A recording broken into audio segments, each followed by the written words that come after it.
Hi everybody, thanks for joining me for this video. Alright, so today's reflection is about the greater purpose of life and why is there suffering in this world? And why is there suffering in our life? It's like no matter how we set up our life, no matter how skillfully we live this life, there will always be suffering that comes unexpected, and it's curious because if you have a faith that in the bigger picture all is well, and for some of us we may believe that there is a God or a greater power that is ensuring that all will be well and all is well, then why are we thrown into this place called Earth and have to deal with unexpected suffering? And not just unexpected suffering, but the need to do chores, the need to pay the rent, the need to feed ourselves and not starve, the need to protect ourselves, to feel well. Otherwise, if we don't do things, we can't feel well. If we don't feed ourselves at the very least and shelter ourselves, etc. So why is that the case? Because it would seem like if there is a greater power that assures that all is well, that we would just be enjoying life and everything would be happy and comfortable. And yet, that is very temporary here in this earth life. No matter how you set things up, there will always be unexpected suffering that comes, unexpected pain. Okay. So I think this is, to me, it's important to reflect on this again and again and again because of how astonishing, how surprising it is that this earth life isn't just pleasurable and enjoyable all the time, given that there is a greater power taking care of us, right? And so I like to think of it as a soul gym, a gymnasium for the soul. I've got several metaphors: a soul gymnasium or a life monastery, but either of these, or an earth school, but either of these, any of these metaphors, we chose as a soul, as an eternal consciousness, to come into this very limited body and this limited earth, and this earth that's filled with problems and the needs to protect ourselves and to support ourselves and to grow. We came here because our souls said it's important to come here to do that. And before I get too far into this video, I should also say that the inspiration for talking about this today was I came across a YouTube video, which I will try to remember to link to below this one. This YouTube video where the famous Andrew Huberman was a Stanford, professor and very well-known YouTuber, was talking to another well-known YouTuber, David Goggins, about recent research in neuroscience where they discovered this part of the brain called the anterior midcingulate cortex. Let me say that again. Let me just double check the pronunciation. The anterior midcingulate cortex. Anterior midcingulate cortex.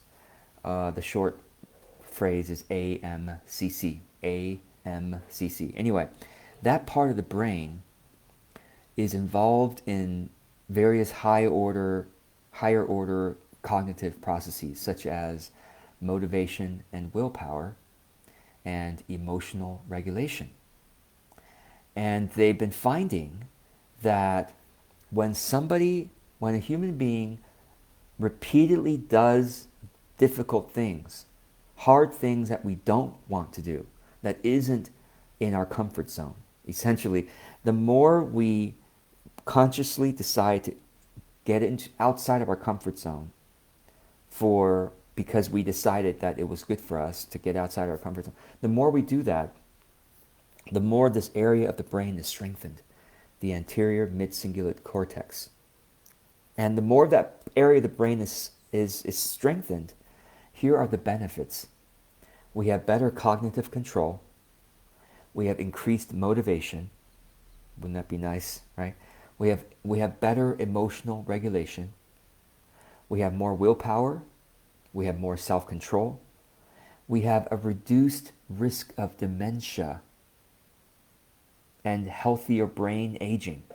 Wow. So not only are we able to better to be more sovereign beings, to make choices, to be more empowered to make choices. It also has the benefit of healthier brain aging and reduced dementia risk. Wow, why didn't I learn about this sooner? And that's why I wanted to share that with you. And that's what inspired today's reflection. Because basically, if we are willing to do hard things, if we're willing to activate our self-discipline and make effort into doing difficult things that we don't want to do, that's the key. That's the key finding from this. If it's already something that you want to do, that you're looking forward to, so this is kind of a scary finding as well. They said the more that you just give in to comfort and do things you want to do, the more that this part of the brain shrinks. Wow, let me say that again. If you stay in your comfort zone and just pamper yourself, that part of the brain shrinks, and therefore you have greater risk of dementia, worse for brain aging, etc. But the more that you use your willpower to do difficult things that are good for you, the more that part of the brain is strengthened, and you have healthier brain as you age, and you have more emotional regulation, etc. Well, it makes sense, right? The person who just does comfortable things and stays in their comfort zone, they have less willpower and less discipline going forward. And the person who trains themselves to say, it's not easy this morning to get up. It's not easy today to do my writing, to make my video. It's not easy today to be nice to this person. It's not easy today to go out and physically train. The more you do that, the more this part of the brain is strengthened, which has a positive feedback loop, a virtuous cycle of you use your willpower, and then you have more willpower, and you have more emotional regulation. You regulate yourself emotionally. You don't just give in to this emotion, that emotion. You don't give in to this whim, that whim. You do the hard things that are good for you. Then the better you are at controlling your emotions and making decisions that are difficult, and the better your brain is as you age. Wow. So to me, that is connected to the spiritual reason that we're here on earth. Like I said, we could have stayed in heaven. The soul could have just remained in the eternal world where everything is comfortable, everything is lovely, everything is abundant. Unlimited amounts of love that you can have, unlimited amounts of creativity and fun and play and novelty. It's heaven. You could have stayed in heaven, but your soul chose to come here. Don't complain. Well, if you're going to complain to your soul. Your soul made the choice to come here. What I have read from near-death experiences and other kind of spiritual texts is that there are unlimited numbers of souls, many, many, many souls in the eternal world that are scared to come here. They're not scared. Scared is not the right word, but they know that it's a big challenge to come to Earth School, to play this Earth game is really, really hard. And so a lot of souls don't feel ready for it. But you are one of the few souls, you're one of the small percentage of souls that said, I'm going to go for it. And so you are seen as one of the elites, the elite trainers, the elite athletes in the soul world. Like you were brave enough to come here, and so many souls are impressed by the fact that you came here in such a difficult place. Yeah. And so they're watching us, by the way. I mean, it's actually quite a uh, useful thought to me, anyway. That's why I think of this as a simulation. Earth is a simulation, a simulated game. It's a giant game with many, many souls playing, but many more souls are watching us right now. And many souls are watching you live your life, every part of your life, sorry, even when you're taking a shower and going to the bathroom. Souls, they're not interested. They're not, peeping toms, and they're not creepy souls. Like, no, but what they're interested in is our intention and our decisions and how we treat ourselves and how we treat other people. That's what fascinates them. They don't care about the daily things we do, the chores we do, the self-care, the hygiene things. It doesn't matter. It doesn't matter. And they don't care about the detailed things we do at work. What they care about, the souls are fascinated by us as soul athletes playing this very hard game where we have to have a positive intention even in hard times, that we have to still maintain hope in difficult times, that we still have to love somebody who's difficult to love ourselves if it's difficult to love ourselves. We have to, do things that we don't want to do, and yet they watch us summon the willpower and the courage and the love and the faith and the perseverance to do them. That's what fascinates them up there, out there, in here, wherever they are. That's what fascinates them. And I hope that we will also be similarly fascinated by this, well, I started with the soul gym analogy. Sorry, I'm going all over the place today, but I'm going to stay with this game analogy. I hope that we'll equally be fascinated by this game, that we came here to play a very hard game. And the decisions that matter are our intention with every action. I think of the quote from Mother Teresa, who said, "It's not the big things that matter. It's not. Don't feel you have to do world-changing actions. Instead, try to do small things with great love. Instead of trying to do great things, just try to do small things with great love." And the souls are fascinated by our ability, our willingness to try to do that. Like, we don't have to try to change the world. Today,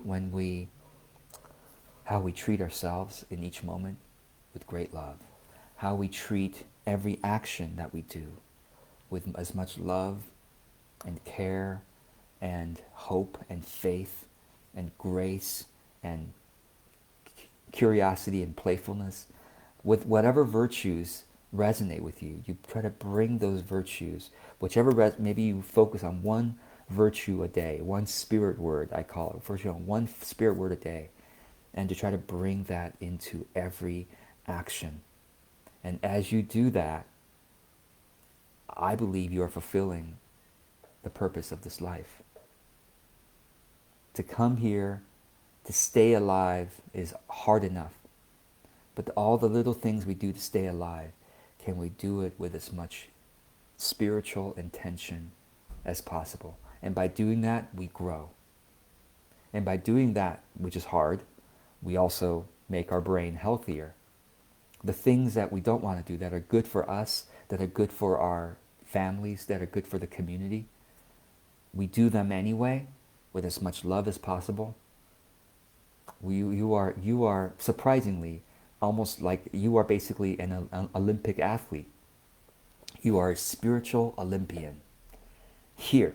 No matter how mundane of a life that you're living, it seems like, the souls are watching this TV show, fascinated by how you are able to clean the toilet with as much love as possible. My God, they are fast. That's one of the favorite shows that they watch. You don't have to be a major celebrity and doing big world. No, that's relatively, that's not important. I mean, depending on their intention and their love, how much love they put into it. But you can be cleaning the dishes with love. And that will be that will be fulfilling as your purpose of life. You'll be fulfilling what you came here to do. Like, oh, I don't feel like cleaning the dishes today. Good. That means if you can do it with love, you will be benefiting your brain, and you will be creating a really good show for all the souls that are watching you, and that you'll be growing yourself spiritually too. What a wonderful opportunity. Anyway, I hope this is interesting, mildly interesting at the least, and food for thought. I look forward to seeing if you want to add any comments below. What might you do today that you don't want to do usually? If you were just to be comfortable, you wouldn't want to do that. But then you know it's good for you, or you know it's good for your family, or you know it's good for the community or for the earth. What do you don't want to do, but you know is good?